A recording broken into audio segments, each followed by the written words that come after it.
Ayan guys, eto na si Rock. Ano, oras na rin umuwi ito 8:05. Si Rock nakauwi.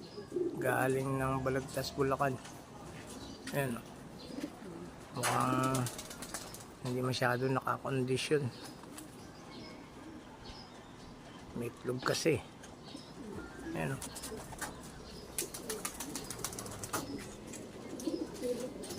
Siya yung pinihit ko ng norte. Galing ng south.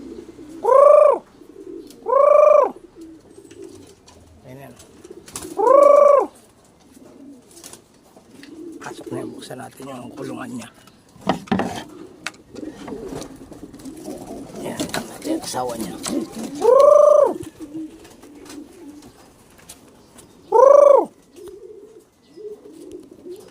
Update ko kayo guys. Ayan o. Mamaya. Mabu. Sana. Ayan. Ayan. Papasok na yun. Mabu.